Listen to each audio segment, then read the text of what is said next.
Moms, udah tahu belum seberapa pentingnya sih pemberian MPASI pada anak? Yuk kita cari informasinya lebih lanjut di video ini. Kali ini, kami dari anggota kelompok 6 Prodi Ilmu Gizi Fakultas Kedokteran Universitas Diponegoro yang beranggotakan Ignacia Agatha, Frida Zadani, Hani Safira, Farah Aulia, Putri Wulansari, Putri Anggun, dan Galuh Rengganis akan menjelaskan mengenai pentingnya MPASI untuk anak. Yuk simak video yang satu ini. Definisi MPASI. Proses penting dalam pemenuhan gizi balita untuk pertumbuhan dan perkembangan adalah pemberian ASI dan MPASI. MPASI adalah makanan dan minuman yang diberikan kepada anak usia 6 hingga 24 bulan untuk pemenuhan kebutuhan gizinya. WHO bersama dengan Kementerian Kesehatan dan Ikatan Dokter Anak Indonesia telah menegaskan bahwa usia hingga 6 bulan hanya diberikan ASI eksklusif saja atau tanpa tambahan makanan apapun. Oleh karena itu, MPASI baru dapat diperkenalkan kepada bayi ketika bayi berusia 6 bulan ke atas. Tujuan dan manfaat MPASI. Tujuan dari pemberian MPASI adalah sebagai pelengkap zat gizi pada ASI yang kurang dibandingkan dengan usia anak yang semakin bertambah. Dengan usia anak bertambah, maka kebutuhan zat gizi anak pun ikut bertambah, sehingga perlu adanya MPASI untuk melengkapi. MPASI mengembangkan kemampuan anak untuk menerima berbagai variasi makanan dengan bermacam-macam rasa dan bentuk sehingga dapat meningkatkan kemampuan bayi untuk mengunyah, menelan, dan beradaptasi terhadap makanan baru. Persyaratan MPASI. Yang pertama, bersifat padat gizi. Yang kedua, tidak boleh bersifat kambah sebab akan cepat memberi rasa kenyang pada bayi. Yang ketiga, meminimalisasi kandungan serat kasar dan sukar dicerna karena akan mengganggu proses pencernaan dan penyerapan zat gizi. Yang keempat, MPASI lebih baik terdiri atas campuran beberapa bahan daripada satu jenis bahan pangan agar diperoleh suatu produk dengan nilai gizi yang tinggi. Selanjutnya yang kelima, pencampuran bahan pangan hendaknya didasarkan atas konsep komplementasi protein, sehingga masing-masing bahan akan saling menutupi kekurangan asam-asam amino esensial, serta diperlukan suplementasi vitamin, mineral, serta energi dari minyak atau gula untuk menambah kebutuhan gizi energi. Risiko pemberian ASI terlalu dini. Terdapat jangka pendek dan jangka panjang. Jangka pendek mengurangi keinginan bayi untuk menyusui sehingga frekuensi dan kekuatan bayi menyusui berkurang, dengan akibatnya produksi ASI akan semakin berkurang. Pemberian makanan dini seperti pisang, nasi di daerah pedesaan di Indonesia sering menyebabkan penyumbatan saluran cerna atau diare serta meningkatnya risiko terkena infeksi. Sedangkan jangka panjang dihubungkan dengan obesitas. Kelebihan dalam memberikan makanan adalah risiko utama dari pemberian makanan yang terlalu dini pada bayi. Konsekuensi pada usia-usia selanjutnya adalah kelebihan berat badan ataupun kebiasaan makan yang tidak sehat. Adapun risiko pemberian MPASI yang terlalu lambat. Anak menjadi pemilih makanan atau yang disebut picky eater, di mana bayi yang pada akhir tahun pertama masih mendapatkan makanan lembek atau halus akan cenderung lebih sulit untuk menerima makanan dengan tekstur lebih kasar ketika masa balita dan anak-anak, sehingga dapat meningkatkan risiko masalah berat badan dan kekurangan gizi pada masa balita dan anak-anak. Nah, selanjutnya yaitu frekuensi pemberian MPASI. Frekuensi pemberian MPASI merupakan standar porsi makanan pelengkap minimal yang direkomendasikan untuk anak sesuai dengan umurnya nih Mams, di mana frekuensi pemberian MPASI pada anak harus menyesuaikan kapasitas lambung daripada anak. Standar frekuensi pemberian MPASI sesuai umur meliputi usia 6-8 bulan, diberikan 2-3 kali makanan lumat dan 1-2 kali selingan. Untuk usia 9-11 bulan, diberikan 3-4 kali makanan lembek dan 1-2 kali selingan. Serta untuk usia 12-24 bulan, Diberikan 3-4 kali makanan keluarga dan 1-2 kali selingan. Berapa sih porsi pemberian MPASI yang baik? Jadi nih Mams, porsi rata-rata pemberian MPASI itu pasti bergantung pada umur si anak. Dimana jika anak berumur 6-9 bulan, dapat diberikan 2-3 sendok makan penuh setiap kali makan, dan dapat ditingkatkan secara perlahan hingga setengah dari cangkir mangkok ukuran 250 ml setiap kali makannya. Untuk anak usia 9-12 bulan dapat diberikan setengah daripada ukuran mangkuk 250 ml. Sedangkan untuk anak usia 12-24 bulan dapat diberikan 3/4 daripada mangkuk ukuran 250 ml. Variasi MPASI. WHO mendefinisikan variasi makanan minimal sebagai proporsi makanan yang diterima anak usia 6-24 bulan dengan setidaknya 4 dari 7 kelompok makanan yang meliputi biji-bijian, akar dan umbi, lalu kacang polong dan kacang-kacangan, produk susu, daging, telur atau ikan, buah dan sayur kaya vitamin A, ataupun sayur maupun buah lainnya. Untuk skor variasi bahan MPASI berkisar antara 0-7 dengan minimal 0 jika tidak ada kelompok makanan yang dikonsumsi, hingga 7 jika semua kelompok makanan dikonsumsi. Ternyata MPASI itu terdiri dari 2 jenis loh Mams, yaitu yang pertama MPASI yang terbuat dari bahan makanan lokal yang dibuat sendiri, dan ada MPASI pabrikan yang difortifikasi dalam bentuk bungkusan, kaleng, ataupun botol. Di mana MPASI yang baik merupakan MPASI yang terbuat dari bahan makanan segar seperti tempe, kacang-kacangan, telur ayam, hati ayam, ikan, sayur mayur, dan buah-buahan. Selanjutnya yaitu adalah tekstur MPASI. Tekstur MPASI terdiri dari 3 nih Mams. Ada makanan lumat, makanan lunak, dan makanan padat.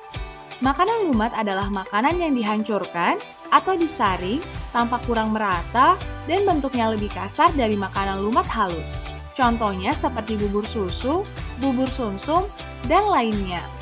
Untuk makanan lunak adalah makanan yang dimasak dengan banyak air dan tampak berair. Contohnya seperti bubur nasi dan bubur ayam.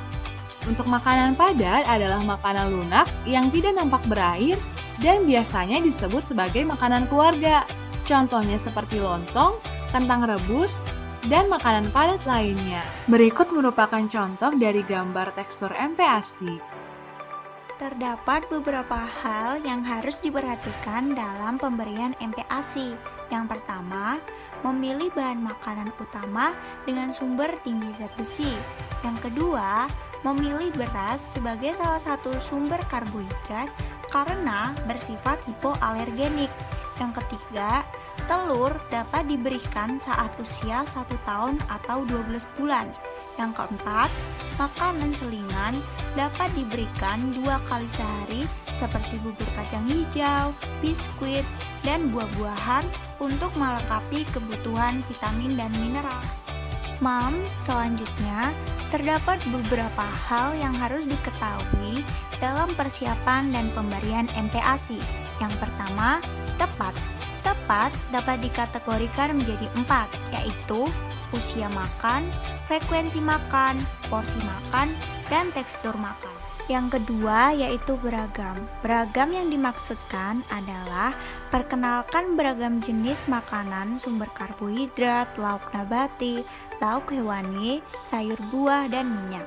Atau turunannya sejak bayi mengonsumsi MPASI tanpa ada penundaan. Yang ketiga adalah tunda gula dan garam. Yang dimaksudkan tunda penambahan gula, garam, dan bumbu penyedap buatan lainnya hingga anak berusia 1 tahun agar anak dapat mengenal rasa asli makanan dan mencegahnya menjadi pemilih makanan atau picky eater. Moms, oleh karena itu, gunakan bumbu yang tidak berbau tajam untuk memberikan sensasi rasa alami. Yang keempat adalah aman. Aman yang dimaksudkan yaitu cuci tangan saat menyiapkan makanan maupun saat makan. Yang kedua, ajarkan anak mencuci tangan untuk menjaga kemungkinan anak akan memegang makanan dan alat makannya sendiri. Yang ketiga, simpan makanan atau bahan makanan di tempat yang aman dan higienis. Yang keempat, segera sajikan makanan yang telah diolah dan jangan menyimpannya terlalu lama. Yang kelima, gunakan alat makan dan alat masak yang higienis. Yang keenam, hindari menggunakan botol atau dot selama memberikan MPASI. Yang kelima, terapkan pemberian makan respon. Usahakan ibu dari bayi atau orang yang dipercaya yang memberikan makanan kepada bayi. Jika bayi sudah belajar makan sendiri, awasi selama dia makan. Yang kedua, berikan makanan secara perlahan dan jangan dipaksa. Jika anak menolak, tawarkan bahan makanan, tekstur, dan cara lain secara perlahan. Berikan pengertian dan pengalaman makan yang menyenangkan bagi anak. Yang keempat, selalu beri dukungan pada anak untuk makan dengan bicara dari hati ke hati atau lewat kontak mata. Yang kelima, jika ibu dibantu pengasuh bayi, latih ia untuk memberikan makanan yang baik kepada bayi. Yang keenam, berikan perhatian penuh saat proses makan agar ibu lebih responsif terhadap perilaku anak saat menghadapi makanan. Moms, pada umumnya MPASI terdapat dua jenis, yaitu MPASI alami dan MPASI instan. Nah, apa sih MPASI alami itu? MPASI alami atau lokal adalah makanan tambahan yang diolah di rumah tangga atau di posyandu dan terbuat dari bahan makanan yang tersedia di sekitar, mudah diperoleh dengan harga terjangkau oleh masyarakat dan memerlukan pengolahan sebelum dikonsumsi oleh bayi. Sedangkan MPASI instan adalah makanan yang disediakan dengan olahan dan bersifat instan, beredar di pasaran untuk menambah energi dan zat-zat gizi esensial pada bayi. Jadi, menurut Moms, lebih baik MPASI alami atau instan? Menurut WHO, pemberian MPASI yang baik yaitu dengan MPASI yang dibuat sendiri atau disebut MPASI homemade, serta berbahan dasar dari bahan pangan lokal yang mudah didapat. Tujuan pemberian MPASI berbahan dasar dari bahan pangan lokal yaitu untuk melatih dan mengenalkan anak dengan menu makanan keluarga sehari-hari. Namun, cukup sulit untuk menakar seberapa porsi yang dibutuhkan untuk memenuhi kebutuhan harian anak. Pada kelompok-kelompok tertentu yang memang memerlukan makanan fortifikasi atau dikenal dengan MPASI instan. Hal ini dikarenakan membuat MPASI homemade bisa jadi terlalu mahal, apalagi harus menambahkan bahan makanan yang berasal dari hewan. Moms, MPASI diberikan kepada bayi mulai di usia 6 bulan sampai 24 bulan. Pemberian MPASI juga harus memperhatikan usia bayi agar makanan dapat diserap dengan baik oleh bayi. Berikut bentuk MPASI yang tepat untuk bayi sesuai dengan usianya. Yang pertama, MPASI usia 6 sampai 8 bulan. Bentuk makanan lumat diberikan 2-3 kali sehari sebanyak 2-3 sendok atau 125 cc. Makanan selingan diberikan 1-2 kali sehari. Makanan menu 4 bintang, yaitu campuran nasi, daging sayur yang dilumatkan, kue-kue yang dilumatkan. Yang kedua, MPASI usia 9-11 bulan. Bentuk makanan lembik atau lunak.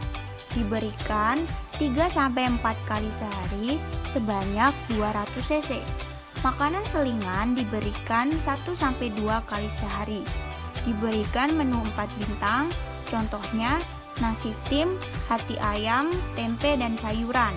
Yang ketiga, MPASI usia 12-24 bulan. Bentuk makanan sudah makanan keluarga. Diberikan 3-4 hari sebanyak 1 gelas atau mangkok berukuran 250 cc. Makanan selingan diberikan 1-2 kali sehari. Agar lebih jelas tentang pembuatan MPASI, mari kita tonton video berikut ini.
Semoga informasi yang telah kita sampaikan dapat bermanfaat dan dapat diterima dengan baik. Terima kasih.